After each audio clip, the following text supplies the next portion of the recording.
கடையில அவிக்கிற முதல் குண்டான இட்லிய மொத்தமா சாப்பிட்றாங்களோன்னு சந்தேகப்படுற அளவுக்கு அவ்வளவு குண்டா இருக்காங்க கதாநாயகி நித்யா மேனன். ஆனா நடிப்புன்னு வர்றப்ப, இந்த வருஷமும் தேசிய விருது குடுத்தாலும் தப்பில்ல. அவ்வளவு பிரமாதமான நடிப்பு. இவங்களுக்கு அடுத்து குறிப்பா சொல்லணும்னா, ராஜ்கிரண் பிரமாதப்படுத்தியிருக்காரு. அம்மா கீதா கைலாசம் வந்து அல்டிமேட். அவங்க இன்னும் ஒரு 5, 6 வருஷத்துக்கு அவங்க தான் தமிழ் சினிமாவுல நிரந்தர அம்மா. அண்ணன் இளவரசி பின்னி எடுத்திருக்காரு. எப்பயுமே வந்து அவர் நடிப்புக்கு அவர் குறை வச்சதே கிடையாது. பிரமாதமான கேரக்டர், ரொம்ப அபாரமான நடிப்பு. ஒளிப்பதிவு கிரண் கௌசிக்.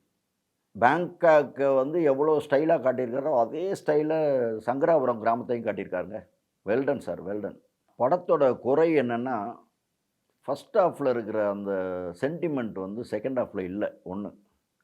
இன்னொன்னு வந்து மில்லியன் டாலர்கள்ல சம்பாதிச்சுட்டு இருக்க வந்து கார்ப்பரேட் வில்லன்ஸ் வந்து குட்டி கிராமத்தில வெட்டியா சுத்திட்டு இருக்கிறத வந்து சகிச்சுக்க முடியல. அதுக்கான காரணமும் சரியா சொல்லப்படல.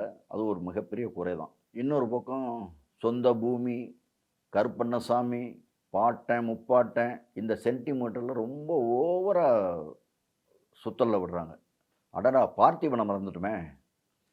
ஒரு வினோதமான இன்ஸ்பெக்டர் வேடத்தில வரக்கூடிய பார்த்திபன், கிளைமாக்ஸ் சீன்ல வழக்கம் போல ஒரு செய்கை செய்றாரு.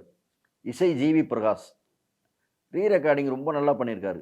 ஆனா பாடல்கள் எதுவும் தேறுன மாரி தெரியல. கிளைமாக்ஸ்ல வந்து ரொம்ப ஒரு சிலிர்க்கிற இசை ஒண்ணு வந்துச்சு. என்னடா எங்கேயோ கேட்ட மாரி இருக்குன்னு பார்த்தா, ராஜாவோட நத்திங் பட் வின். அப்படியே 2 நோட்டு தள்ளி, அப்படியே தள்ளிட்டு வந்துருச்சு.